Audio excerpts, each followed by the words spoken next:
incident update. Starting off speaking this afternoon is going to be Santa Barbara County Fire Chief Eric Peterson.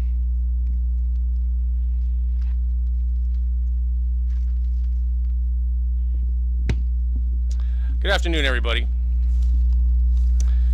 I want to start today by speaking directly to all of the people out there in the evacuated areas who helped us last night by leaving with their families to safe areas. You helped yourselves and you helped the firefighters. By doing this, you allowed us to focus on fire suppression rather than civilian rescue operations. There very likely would have been fatalities last night had those evacuations not occurred. I'm convinced with that quickly advancing flame front, we would have had fatalities last night. I also want to extend all of our sincere condolences to those families who have found themselves suddenly homeless. This scene has been repeated far too many times in our county in the last few years, and all of our hearts go out to those people who have lost everything. I'm pleased to announce that at this time we are increasing the containment level of this fire to 80% versus 50% earlier in the afternoon.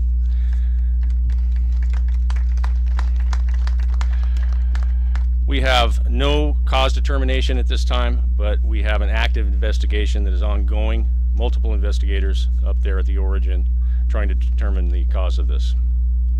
I want to talk about the weather intelligence we had on this fire. We had good early weather intelligence from the National Weather Service about this wind event and this weather event, and we used that information to very good effect. Because of the information they provided, we staged a large amount of precautionary extra personnel and equipment in the front country to utilize against any threat that might have developed. And obviously the threat did develop.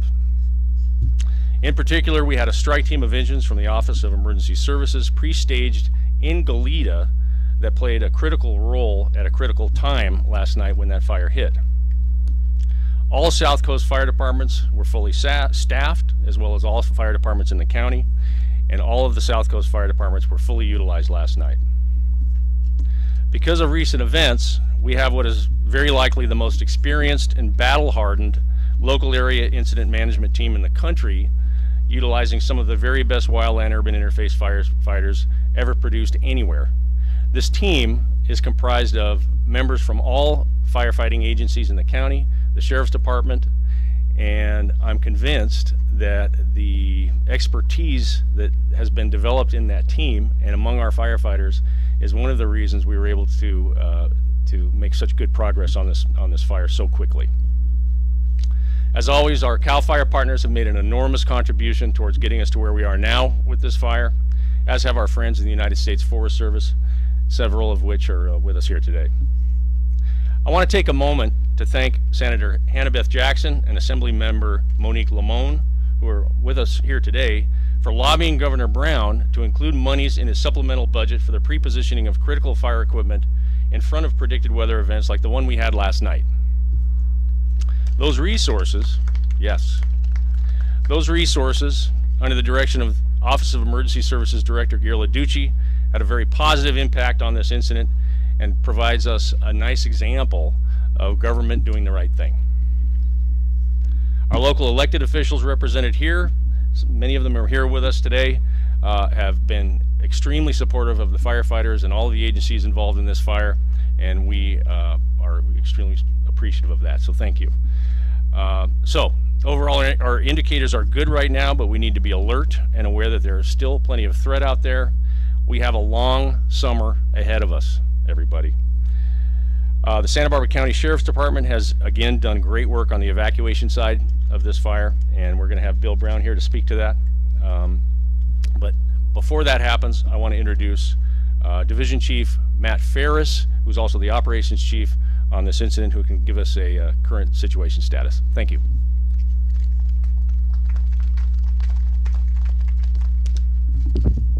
Hello everyone, thank you for coming today. I want to talk about a few things that and expound on a couple of the things that Chief Peterson talked about. First, this red flag event was a significant event, as it's called. The last time we saw something like this was in 1990 when the paint fire started, which we burned close to 500 homes down. We were pre-positioned with local, state, two different state agencies and federal agencies to pre-deploy equipment that was able to get ahead of this fire and keep it to the size that it is. We did tragically lose some homes. It's devastating to all of us. It is our community, and we are a part of this community, and we will be back into their homes safely. The fire started during the significant event, as I stated. We were prepared. We upstaffed. Our neighboring agencies, Ventura County, San Luis, and Cal OES, were there instantly. Within a half hour as I arrived on scene. It took me about a half hour to get here, and they were right there behind us. We had 5 strike teams of engines within a half hour on this fire, aside from what we already had upstaffed. We all work well. We build relationships with all of our agencies, including everybody standing here, the sheriff, Cal OES, federal agencies. We have 500 firefighters currently working on this fire. We want to keep the community safe and extinguish this and get everyone back into their homes. Hundreds of homes were saved due to the heroic efforts of the people on the ground. And now I'll turn it over to Sheriff Bill Brown.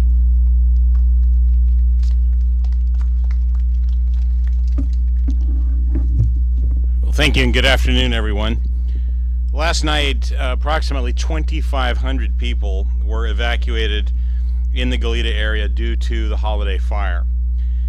This rapidly spreading fire consumed approximately 100 acres. It destroyed a number of homes and it damaged several more. And our hearts go out to those who lost their homes in this devastating fire. We know that this is a terribly difficult time for them.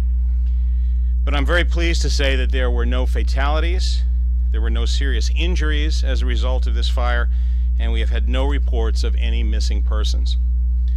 We also understand that there are many people who live in this evacuation area who want to go back into their homes. And I'm pleased to be able to report that we will be changing much of the mandatory evacuation zone to a warning area at 5 p.m. this afternoon. And we will reduce the remaining mandatory evacuation zone to an area that surrounds the actual fire perimeter. And if I could have Rob Lewin just give me a hand here and point out on this map, I'll go over a few things with you here. The area is represented by the red polygon on the map. This is the new mandatory evacuation area. The old area is the one that's in the yellow polygon. And again, it's formed off of this black surrounded area, which is the actual footprint of the fire itself. Essentially, the new mandatory evacuation zone is any residential area that is accessed from Fairview Avenue north of La Goleta Road. And north, remember, is towards the mountains. This will reduce the number of people who are affected by the evacuation order from approximately 3,200 to approximately 600. What this means is that if your home is above Cathedral Oaks and you access it from North La Patera Lane, Carlo Drive, Santa Margarita Drive, La Goleta Road, Cambridge Drive, Dorado Drive, North Kellogg Avenue, or North Patterson Avenue, you may return home after 5 p.m. These areas will be changed from a mandatory evacuation area to an evacuation warning area. And if you choose to return home this afternoon or this evening, you should continue to monitor the situation and be prepared to leave again rapidly if conditions were to change. Sheriff's deputies and allied law enforcement agencies will continue to provide extra patrol in the remaining mandatory evacuation area and to enforce roadblocks. Please be understanding of the work that they are doing.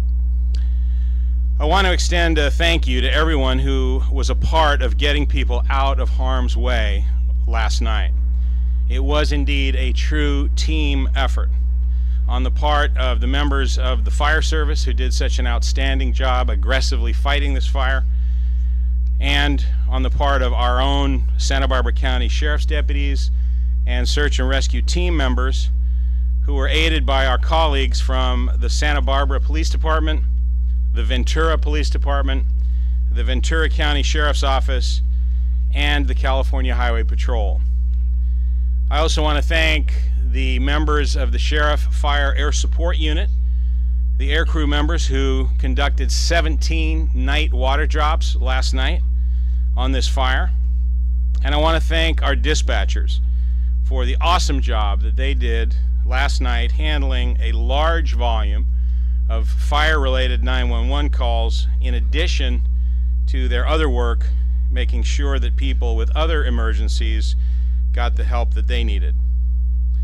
And I want to thank the members of our community who left the area quickly before being told to evacuate, or to the ones who were told to leave and followed instructions. If you live in the Goleta foothills or anywhere near this fire, you need to be aware and you need to be alert. Keep your cell phone charged and keep it with you at all times. And if you are not signed up for Aware and Prepare alerts, please do so right away. It's easy and it's potentially life-saving. Go to awareandprepare.org or www.readysbc.org and click on the icon to sign up for alerts. All you have to do is provide your cell phone number and your zip code. If you are in a remaining evacuation area and if you need a place to stay, the American Red Cross has established a shelter at the Goleta Valley Community Center at 5679 Hollister Avenue. And finally, I want to thank everyone in our community for their support as we work through yet another fire incident in our county. Goleta is a very special place that we in the Sheriff's Office have been very proud to provide law enforcement services to for many years, and we want our community members to know that we are with you and that we will do everything we can to ensure your safety. Thank you.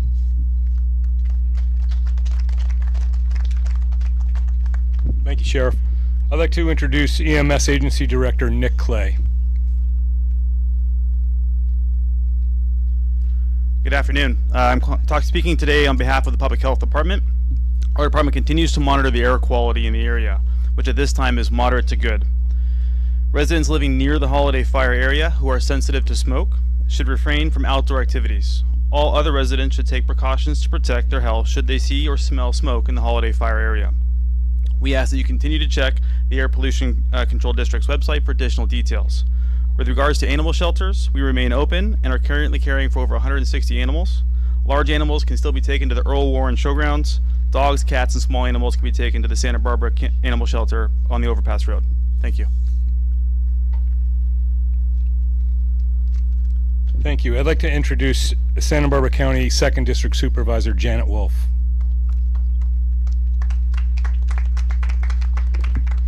Thank you, everyone. Thanks for being here. I just also want to say a few thanks. First of all, to the press who are here. We appreciate the fact that you've been getting out our messages to the public. So thank you for being there for us. I also want to thank county folks who have been working in our Emergency Operations Center to coordinate a lot of what you see that has been going on behind me. And of course to the first responders. I can't say enough about these incredible people who are protecting us, not just on these days that we seem to get pressed, but on every day. And I recall I was standing here during the Gap Fire, and I asked someone when that was, and it was either 2006 or 2007. And my message at that time was for me to speak to the children in our community, because I know how scary this is. And I want you to know, all the kids in our community, that you are in safe hands. You are in good hands. You have people here who are here to protect you. That is their job, and that is the first and foremost job of all of us. So please take care of yourself. Be mindful as you start to repopulate. Go slow, take a breath, And to those people who have lost their homes, my heart goes out to you.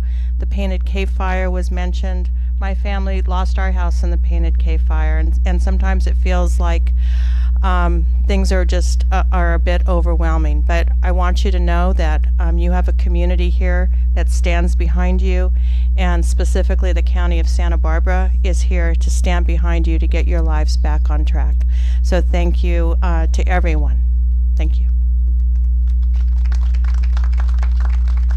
Thank you, Supervisor Wolf. So that's the end of our speakers today, and we can open it up to questions. Matt? That's being evaluated as we speak. We have teams working with the building department and fire agencies. There's still hot spots, there's still a dangerous area to get in, so all the areas now have been surveyed. We hope to get that answer out to you as soon as possible.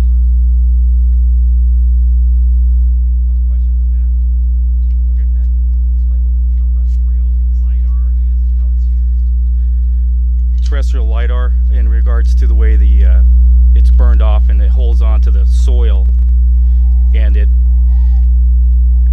as it rains or as a fire burns through, it burns so hot it burns the top layer of the soil and it solidifies. So then when the rain comes, it just sheets off of it. So that's being done now. Has that to do with the point of origin or the spread of the fire or anything like that, or is it for the future? That's for the future as fires burn through, because the last fire that burned through here was a few years ago, and I don't think that affected where we're at. This fuels haven't burned in several years, like 10s or 20s. Sorry, can you tell us why you guys think there would have been fatalities? What was it specifically that you're thinking about when you say that? Well, that's in regards to a fire that's burned in the previous year. Then you get the rains coming through, and that's when you get the floods. I believe that's what your question was regarding to. That answer your question? Well, so you're saying waiting for the floods? The flood issues will come later, and it's more of a significant effort when it's up on the hillsides and it comes down harder. This was down at a lower elevation, and we may not have that problem. Keep our fingers crossed in the future with that. No, I was asking about the evacuation. You guys said if you hadn't evacuated, we could have fatalities. Absolutely. If we hadn't evacuated early on, we would have more than likely had some fatalities, or a lot harder doing a firefighting effort. Getting people out would have been a higher priority. With the firefighting, instead, we were able to engage, and we had people leave their homes and allow the firefighters to do their jobs. What's your target for full containment? We're shooting for July 11th. Question for the state senator. Okay. I think he had another question behind you. Yes, so moving forward, what are your biggest challenges? Our biggest challenges are securing the properties that were damaged and letting everybody back into the affected area. We don't want to do that until it's completely safe for all people. All utilities are secured. All trees, power lines, all the other utilities along with that are safe for public and firefighters. Okay, thank you. Go through a little bit about this extra money that the governor puts in the budget, or what's the difference between now and its previous fires about funding what's necessary to be pre-positioned to respond to a fire like this? Sure. I'm State Senator Hannah Beth Jackson, my colleague, Assemblywoman Monique Limon. Between our two houses, we were able to work with the governor's office to get a significant amount of money in the budget in anticipation of fires.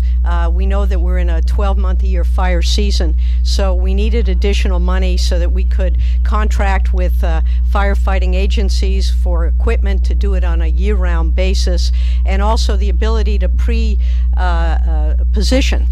Really critical, as was mentioned in this fire. That takes resources. That takes the ability to hire people, the ability to train them, to provide the kinds of equipment that is necessary to come in and proactively put a fire out before it expands to another devastating level like the Thomas fire. So all of those things, getting that money was really critical. We've got money now to do some of the work going forward to try to preclude these kinds of fires, because the climate, the humidity, the heat, all these things are coming together now 12 months a year. Tom, you have a question? Yeah, the fire apparently started up near Holiday Hill Road, and there was some indication from the county that it started as a structure fire. Somebody addressed whether in fact that was the case? Well, we're not not sure about that. The initial dispatch came down as a vegetation fire and possibly a structure fire. So fire investigators are still investigating to see what that cause actually was. Yes? 80%. Had really good progress today. Someone speak to anything to do with the animals? We had everything from badgers to pelicans to horses. Pelicans. Had to get out. Was that coordinated in any way other than by the agencies or the volunteers or the equine evac? Was there any other efforts that came together on that? Because there's certainly a lot of good work. Absolutely. They came quickly. From our understanding, it was mostly individual residents evacuating, as well as I think Equine Evac is usually a great partner in here early as a matter of routine, and then the Wildlife Refuge also self-evacuated. But it's been a collaboration with our Animal Services team and other partners. But as far as we know, they're all out for now. But it is a wide range: crows, birds, parakeets, you name it. Thank you.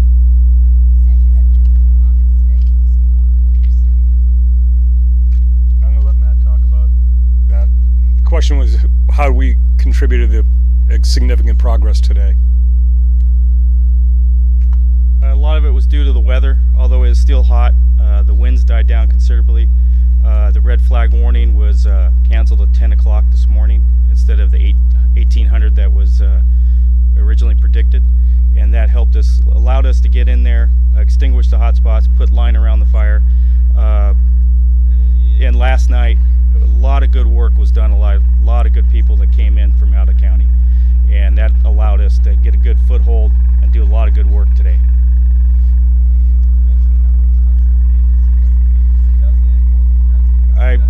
I don't have a number right now. They're out evaluating that right now. I'd be speaking out of turn if I gave an answer to that.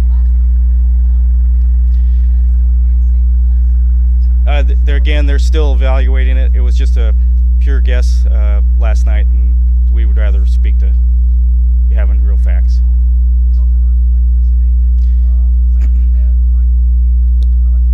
I believe the repopulation area is back on now, and then the affected area where we're not repopulating will be reevaluated as we get in there, because we have power poles come down, and it'll take SCE a couple days to get in there and get that, because it needs to be safe for them to work, and they can't be tripping over everybody else with us. So probably a couple days.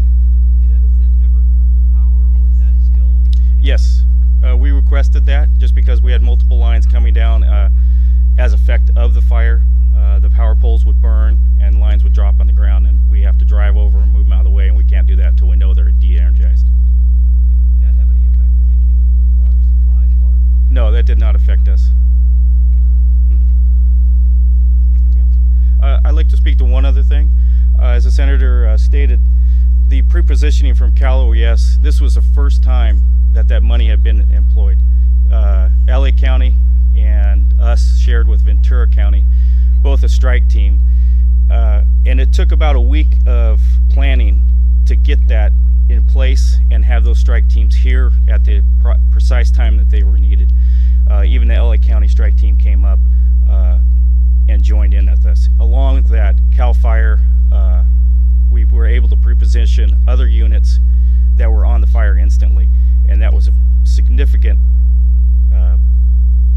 advantage to keeping the fire to the size that it is. And they were in Goleta, right here? Yes, they were. There were 5 engines, and they were second on scene after the first arriving engines.